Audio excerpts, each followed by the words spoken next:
Նրանք ապրում են մեր կողքին, ստեղծագործում են, կերտում են 21-րդ դարի հայ արվեստը, մենք նրանց չենք ճանաչում։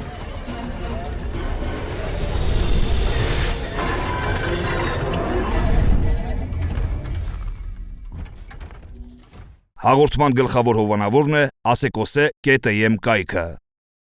Հաղորդման գործընկեր Անտիկյան ցուցասրահ։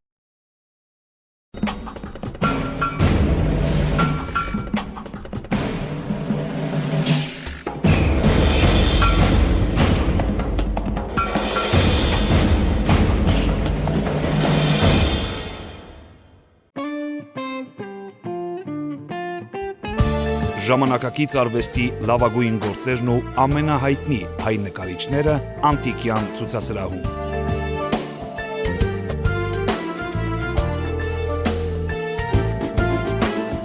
Հասցեն Պուշկինի 33, Կոտորակ 21, հեռախոս 53 88 20։ Ես պոեզիայի մեծ գիտակ չեմ, ոչ էլ սիրահար եմ։ Պատճառներից մեկը նա է, որ պոեզիա ասելով միշտ հասկացել եմ դպրոցում պարտադրված անգիրները, որոնք իրենցից ներկայացնում են խիստ հանգավորված ու ինձ համար օտար ռոմանտիզմով, հայրենասիրությամբ ու պաթոսով հարուստ բանաստեղծություններ։ Նրանց ստեղծողները հայ գրականության հայտնի անուններ են, որոնց ես չսիրեցի ու չընկալեցի։ Սկզբում ինձ բոլորը քարկոծում էին սևակ չսիրելու համար, վերջին տարիներին բազմաթիվ գրականագետներ, գրողներ ու ընթերցողներ սկսել են ավելի շատ պաշտպանել իմ տեսակետը։ Սակայն մեր այսօրվա հանդիպումը դրա մասին չէ։ Ուղղակի ուզում էի ասել, որ երկար տարիներ ատել եմ պոեզիան, քանզի ծանոթ չեմ եղել պոեզիայի հետ։ Վերջերս սկսել եմ ծանոթանալ Լյուզա Լիշկովսկու, Գևորգ Կեմինի, Բրոդսկու հետ։ Տրվում է դժվարությամբ, բայց աշխատում եմ։ Վերջին շրջանի ծանոթություններից էր նաև հայ երիտասարդ պոետ Կարեն Անտաշյանը։ Սիրով ձեռք բերեցի նրա ծիլիծով գիրքը, ստացա նաև անվանական էջանիշ և որոշեցի հանդիպել Կարենի հետ, նախ որպեսզի ստորագրի գիրքը և օգնի ընկալել պոեզիան։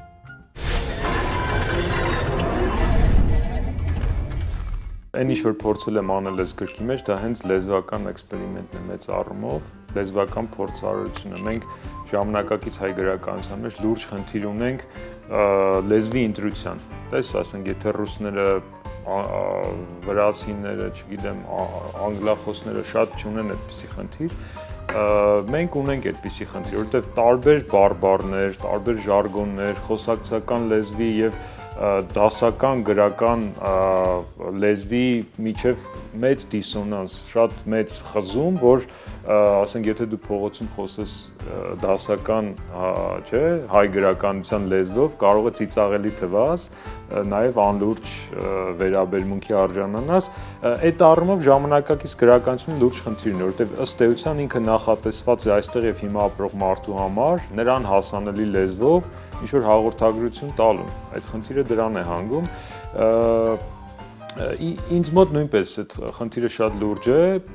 Նախորդ գրքում ավելի շատ էի օգտագործում խոսակցական բառեր, արտահայտություններ եւ փորձում զուգորդել, ասենք, ընդունված գրական լեզվին։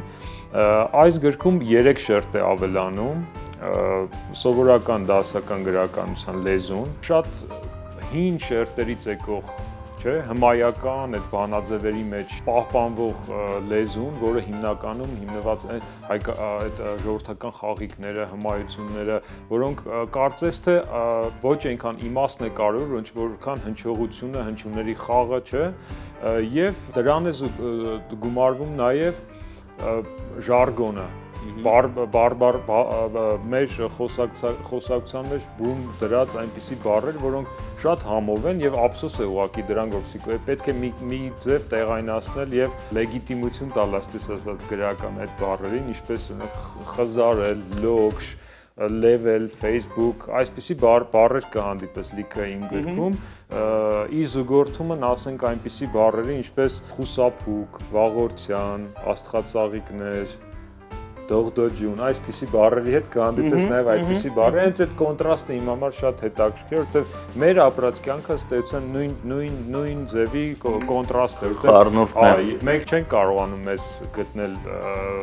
այդ լեզվամտածողության մեջ եւ նկատած կլինեք դուք որպես հեռուստատեսության եւ հեռուստաարտադրության մարդիկ, ասենք եթե պատահական ինչ-որ մեկին փորձում եք մի բան հարցնել փողոցում, չէ,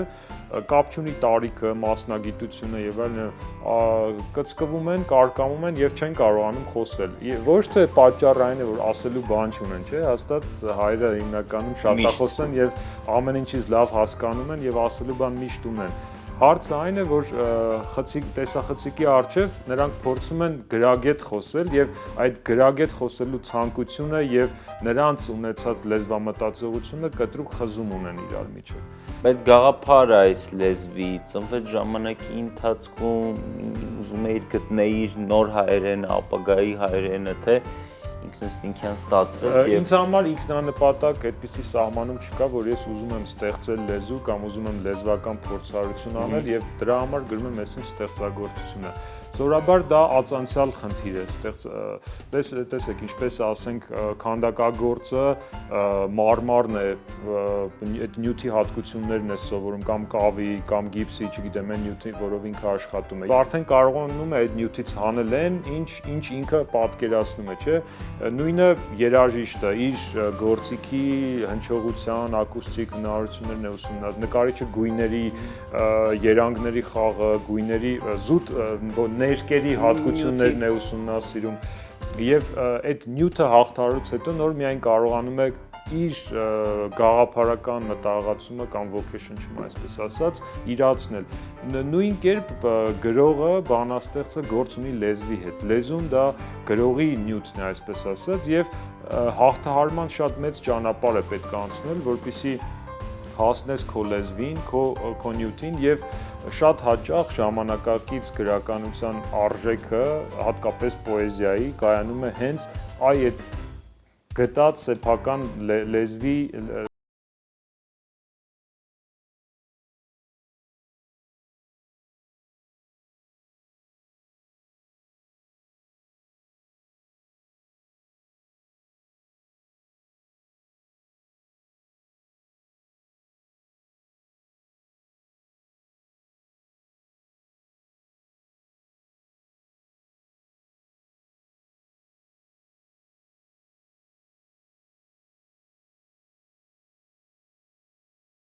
իմ առաջին գիրքը,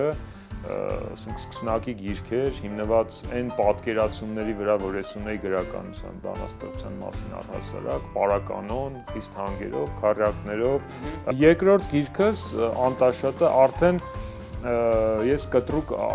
անցում կատարեցի վերլիբրին, այսինքն չկանոնակարգված ձևին, եւ այնտեղ խնդիր էի դրել ջարդել բոլոր այն կեղծ պոետիկ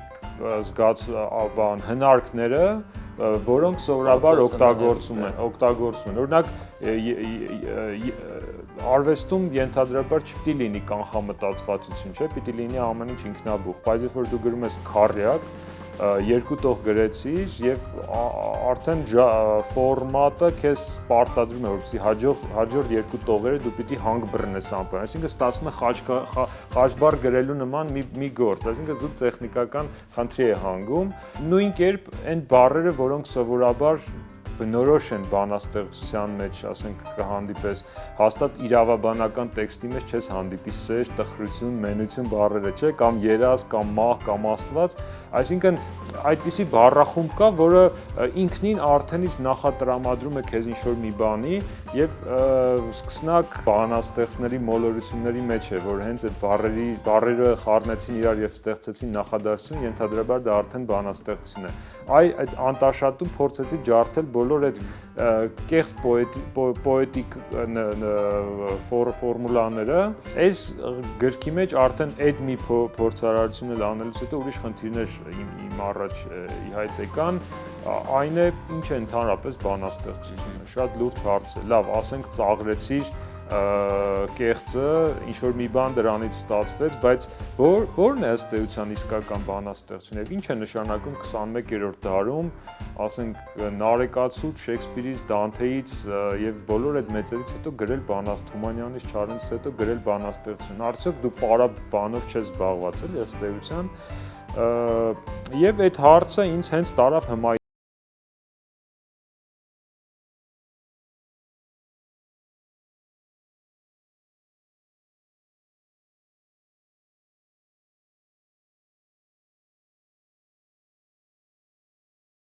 այն սարսափներով, վախերով եւ վտանգներով լի աշխարհը, որում ինքը ապրում էր եւ որը շատ չէր հասկանում, այդ առաջին բանաձևերը ինձ համար հենց բանաստեղծության ծնունդն են։ Եվ ինքս փորձեցի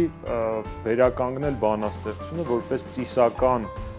եւ խորհրդապաշտական եւ հմայական նշանակություն ունեցող տեքստ։ Իհարկե հաշվի առնելով, որ այն պետք է կարդա 21-րդ դարում ապրող մարդը եւ նրանից պետք է ելնի։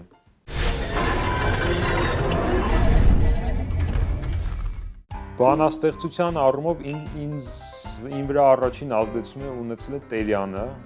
այն դեռ դպրոցական տարիքից, երբ որ առաջին փորձերն էի անում, հետո եկել է Պարուս Սևակը, Պարուս Սևակով եմ ազդված եղել։ Բայց այն ամեն ինչ որ դու հիմա գրում ես, որևիցե կապ չունի այդ տեսակի գրականության։ Հետո ժամանակի ընթացքում եւ 17-ից սկսած այդ տարիքում ինձ հանկարծ հետաքրքրեց փիլիսոփայությունը եւ հիմնարար բնական գիտությունները եւ ես միանգամից գեղարվեստական գրականությունից, այսպես ասած, իմ ընթերցողական հետաքրքրությունները տեղափոխվեցին, բնական գիտություններ, այդ ընթացքում անանդ մաթեմատիկայի պարապում եւ ֆիզիկա, որպեսզի ընդունվեմ բու, պոլիտեխնիկ եւ շատ մեծ ոգեշնչվածություն ունեի Նիչեով, Սարտրով, Կամյուով ու հոգեվոր տեքստերով, Աստվածաշունչ եւ այդ ամեն ինչը այն տարիքում երբ որ դու փորձում ես հասկանալ աշխարհը։ Ուղղակի ինձ պետք էր տեքստ, գիտելիք, որը ինձ կօգնի հասկանալ այն աշխարհը, որում ես գտնվում եմ։ Եվ ամենայն ֆունդամենտալ աշխատություններով եմ ոգեշնչված եղել, շատ կա նույնիսկ Մարքսի Կապիտալը, ճարեցի մեր այդ շատ վատ վիճակում գտնվող Վանաձորյան գրադարանից, մինչև հիմա հիշում եմ, ես վերցրի այն եւ չվերադարձրի այլևս, որովհետեւ ոչ մեկ չէր փնտրի բնականաբար որ Մարքսի Կապիտալը մինչև հիմա մեր տանն է, իր այդ հին հոտը, Բորբոսահոտը եւ ես փորձում էի հաղթահարել այդ ահավոր տեքստը։ Հա, բայց այդ բանը ինձ հետաքրքրեց շատ, Աստվածաշունչ ու Կաֆկա ինչ ներքին ինչ որ պայքար չկար, օրինակ ինձ մոտ երբ որ այդ շրջանն էր նույն երևի առաջին կուրսը, երբ որ այդ էգզիստենցիալ գրականությունը տարել էր, ես դարձել էի ահավոր աթեիստ, այն ամեն մի խաչակ ընկվող մարդուն ասում է հետա մնաց ապուշիմ, այսինքն բանի մեջ էր էլի ու դրա կողքին ավելի տենց մոտ էր Աստվածաշունչ վառելը, ոչ թե կարդալը։ Հա, շատ հետաքրքիր բան է պատմում, որովհետև ես նույնպես հիշեցի իմ այդ տարիքը, ես մեկ շատ մոլերանտ, այսպես քրիստոնյա, աստվածավախ քրիստոնյայի ամբողջ Աստվածաշունչը քրքրում էի ծայրից ծայր կարդում էի, նույնիսկ հատվածներ էի գրում, հետո հանկարծ դարձա ոչ թե աթեիստ, այլ հեթանոս, կտրուկ դարձա հեթանոս, դարձա այն մեր դիցաբանությունն է ուսումնասիրում, սվաստիկա, բառերի արմատները, մեր հայկական լեռնաշխարհը եւ այլն, շատ ազգայնական դարձա։ Դրանից հետո եղավ տարվածությունը Նիչեով, այսինքն Նիչեն այսպիսի ձևակերպում ունի փիլիսոփայել մուրճով բոլոր արժեքների վերարժևորում անել եւ հենց դրան անցա, ամբողջը նորից ջարդեցի, նորից սկսեցի աշխարհը իմ մեջ նորից վերակառուցել եւ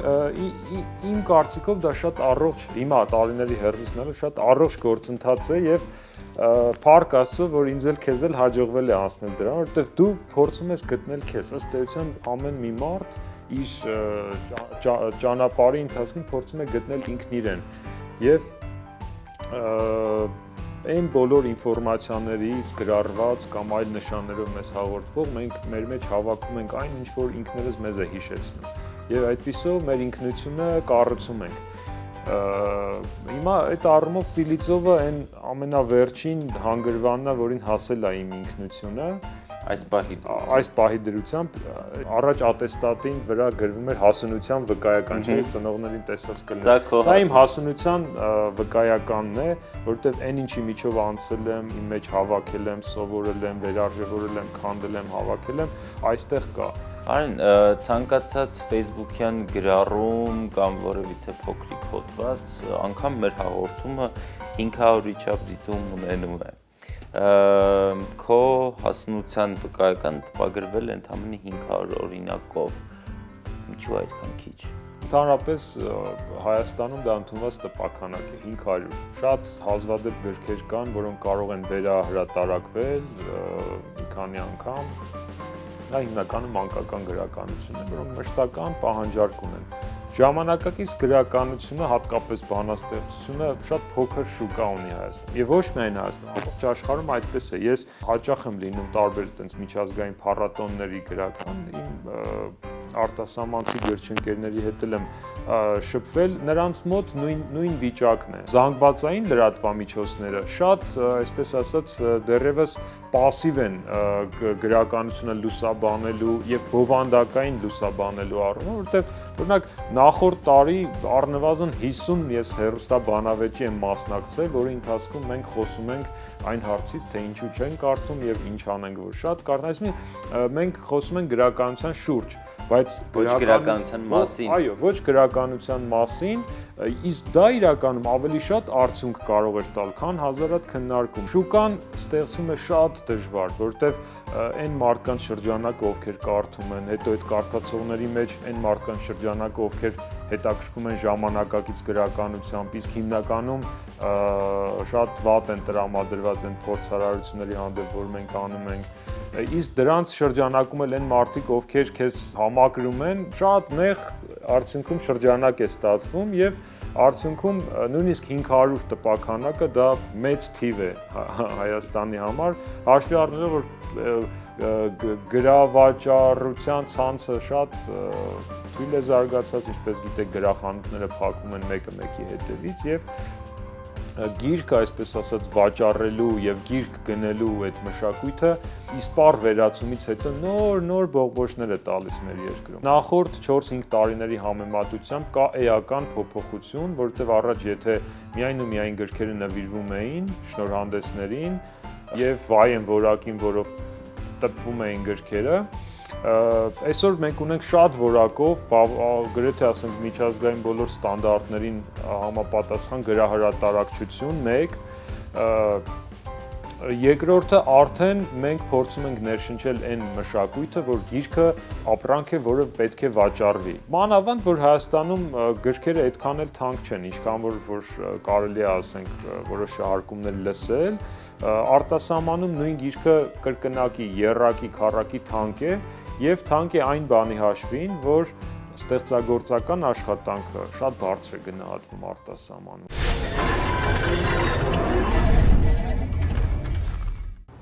Արդ ճանաչեցի ջրի ճամփան եւ այն, որ սկզբում տալն է, հետո վերցնելը, որ հոսելն է վայելքը, ոչ թե հասնելը, որ լցվելուն հաջորդում է սպառվելը եւ կենթանի լինելուց զատ լինելու ուրիշ կերպ չկա։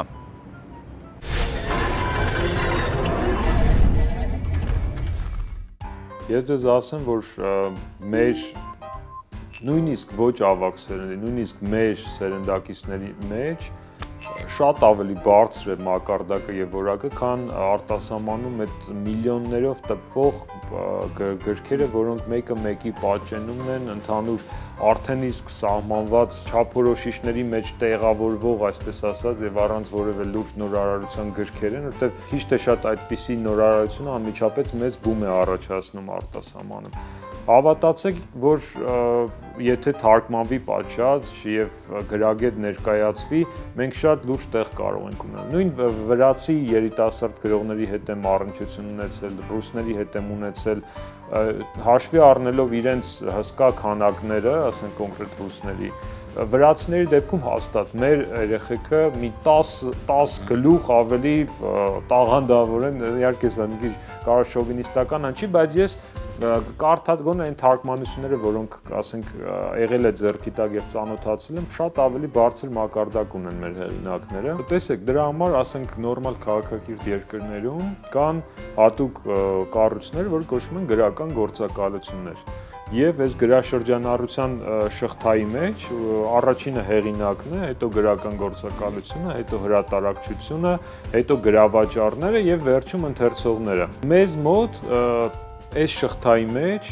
գրական գործակալություն որպես այդպիսի նոր մի գրական գործակալություն է ստեղծվել, որը հենց այդպես էլ կոչվում է առաջին գրական գործակալություն եւ արդեն 2.5-3 տարի փորձում է ինչ-որ ջանքեր ներդնել Եվ պետք է ասել, որ արդյունքներ ունի։ Գուրգեն Խանջյանի Ենոքի աչքը վեպը արդեն թարգմանվել է անգլերեն եւ ամերիկյան շատ լուրջ հրատարակության կողմից լույս է տեսել։ Այս ոլորտում դեռ շատ բան արված չի։ Սա մի հսկա բաց տարածք է, որով նախ եւ առաջ պիտի հետաքրքրված լիներ մեր մշակույթի նախարարությունը։ Մեր նման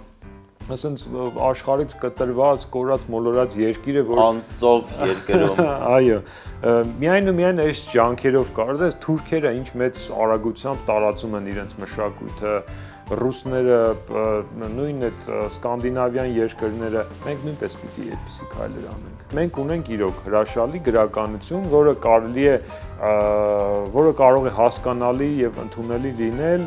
Եվրոպայում, Ամերիկայում։ Նույնիսկ այսպեսի մի բան ասեմ, Եվրոպայում, ասենք ես եղել եմ Ժնևի գրքի սալոնում, մեծ մասը ֆրանսերեն գրականության, դրանք Ֆրանսիայի գաղութ եղած երկրների սևամորտներ մեծ մասը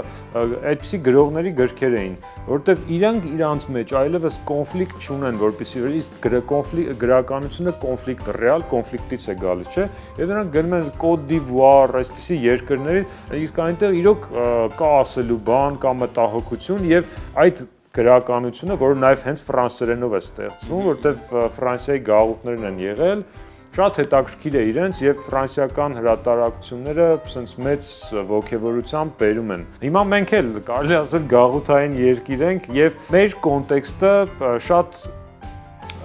հետաքրքիր կարող է լինել, ասենք եվրոպացուն, ամերիկացուն, որտեղ մենք իրոք լիքը հարցեր ունենք, որոնց մասին պիտի խոսվի։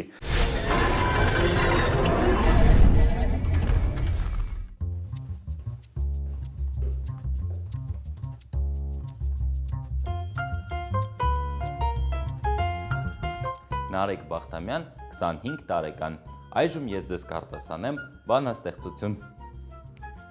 Ով ես դու, ես էշ գզող եմ։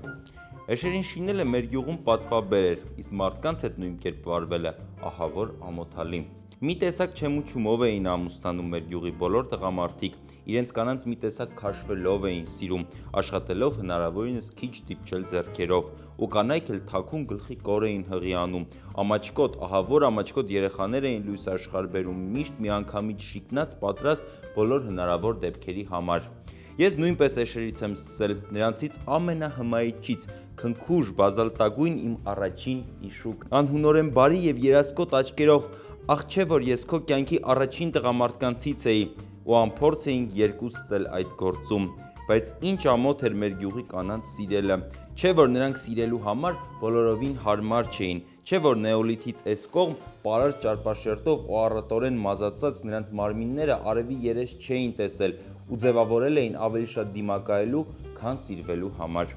Իսկ էշին նստեցիր, գնացիր մինչև դրախ չասած, էշից իջար, մի 5 րոպեում հասար դրախ, ծխեցիր քո համար, սարերի հովին մեռար ու ոտ-ոտ ետ եկար գյուղ, հպարտ ինքդ քեզնից ու կյանքից գող։ Ձեռի հետ էլ մի շալակ փետ կամ խոտ, տուն չհասած գոռալով, աղջի հաց դիր, սոված եմ։ Մեր գյուղում ձի չէին պահում, դրանք բոյով էին ու ինքնահավան։ Կարեն Անտաշյան, արտասանեց Նարեկ Բախտամյանը։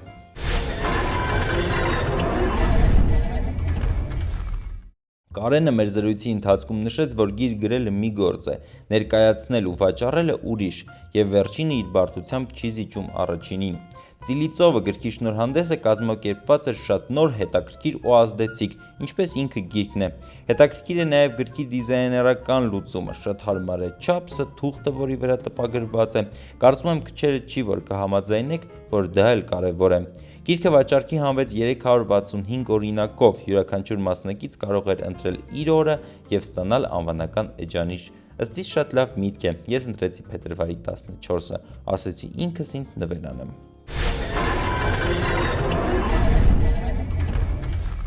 Որտեղից իրականում այդքան ծովային թեմաներ ու մտքեր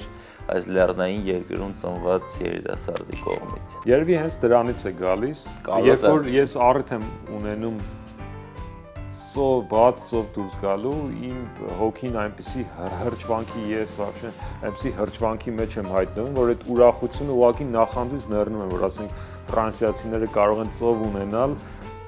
իսկ մենք չունենք։ Բայց սա ծով չունենալուն չի վերաբերվում այս գիրքը եւ ծով չունենալու բարդությունից չի ծնված, սա ջրապաշտական գիրք է, իսկ ջրի պաշտամունքը մեզանում շատ խոր ակունքներ ունի։ Նույն վիշապաքարերը, որոնք դրված են բարձր լեռնային տեղեր, լեռնային ջրերի ակունքների, որտեղ ծնունդ է առել ջուրը, եւ մենք մի մեծ ցանկ ունենք ծեսերի, որոնք հենց կապված են ջրի հետ։ Լեռնային երկրում միգուցե շատ ավելի բնորոշ է ջրի պաշտամունքը։ Դա դիցաբանական եւ լեզվի մեջ մնացած այդ շերտերի առումով։ Իսկ ինչ վերաբերում է իմ աշխարհայացքի առումով, իմ կարծիքով, այսինքն իմ կարծիքով չէ, գիտության վերջին բոլոր ձեռքբերումներն էլ այդ մասին են փաստում, որ կյանքը ջրածին է, այսինքն կյանքը որպես գոյության ձև ջրի ծնունդն է, եւ երբ որ գիտնականները կյանք են փնտրում տիեզերքի որևէ անկյունում, այնտեղ նախ եւ առաջ ջուր են փնտրում։ Այսինքն ջուրը եւ կյանքը լրիվ նույնական բաներ են, գոյաձևեր են։ Իմ գրքի գլխավոր մետաֆորը ջուրն է, այսինքն կյանքը եւ կյանքը եւ ծնված լինելու այդ հրճվանքը, ուրախությունը ես փորձել եմ նկարագրել։ Նաեւ բանաստեղծությունները կառուցված են ջրի ճանապարհի տրամաբանությամբ, այսինքն դա ինչպես ասենք լեռնային ամենամաքուր ակունքից ջուրը կարող է ծնունդ առնել եւ իջնել քաղաք, դառնալ մեծ գետ, քաղաքի աղբը եւ կեղտը իր մեջ ներառել, անձրևներից վարարել, կամուրջներ քանդել, միտեղ մաքրվել, գեղեցիկ ապ դառնալ, նորից կյանք տալ եւ այդպես գնալ մինչեւ ծով։ Նույն կերպ իմ բանաստեղծություններն կան այդպիսի շատ մաքրամաքուր, շատ սենց բյուրեղացած, կենսափիլիսոփայության տարրերով, շատ զգայական, փոքրիկ բանաստեղծություններ եւ կան քաղաքային բառապաշարով, ամենայն բարբարոս թեմաներով, շատ անտաշ իմ ազգանվանը հղում անելով ասեմ, այդպիսի բանաստեղծություններ, որոնք իդեպ շատ սուրբ քննադատության են արժանանում։ Ձվադրման շրջան Գավառական Դիքենսաուտով ներծծված գրադարանավարուհի ծոցյաններ, տնտեսության յուղոտ կլաստերները սպասարկող այլընտրանքային նանարներ, ծխախոտի փողոցային պրոմո ակցիաներում զբաղված մարիշոկներ, ֆեյսբուքներում ծերացող տղու քրտնքաոտի կարոտ սմքած ֆեմինիստներ, կորած մոլորած վանքերում մոմ, աչկալուսանք ու գաթա ծախող քոքված տատիներ։ Շարունակությունը Ծիլի ծովի գրքի 58-րդ էջում։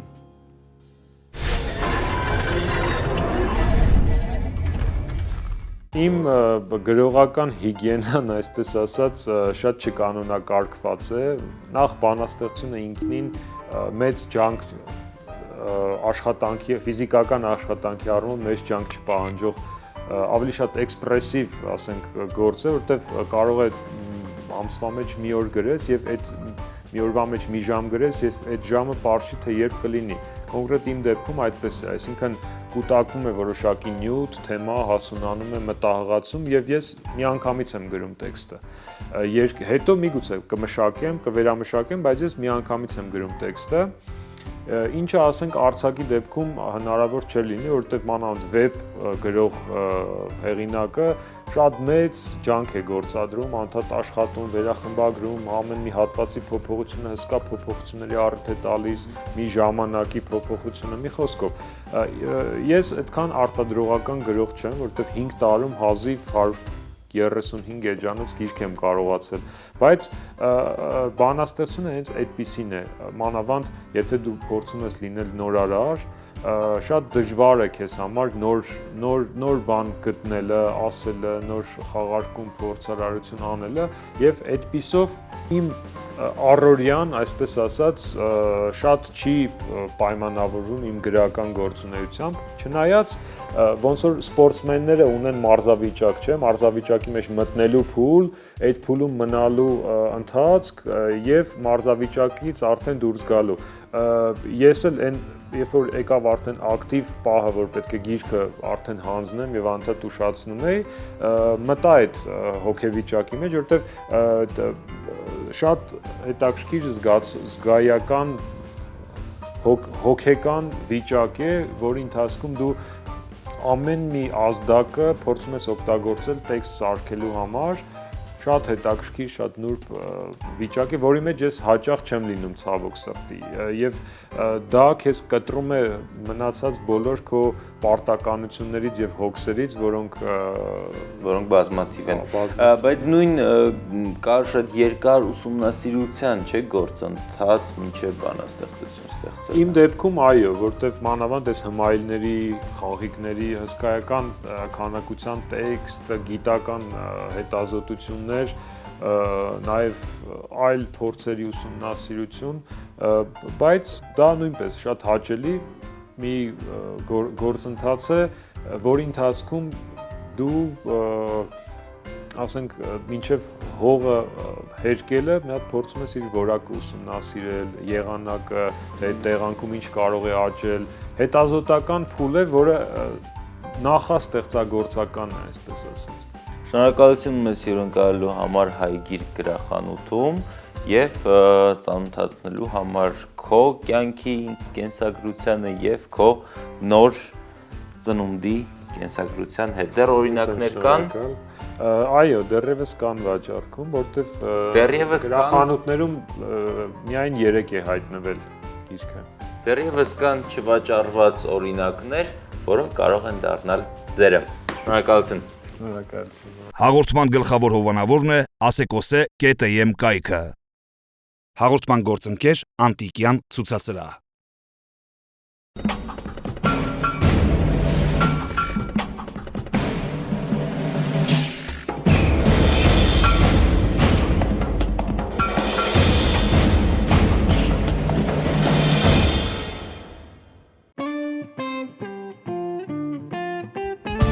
Ժամանակակից արվեստի լավագույն գործերն ու ամենահայտնի հայ նկարիչները Անտիկյան ցուցասրահում։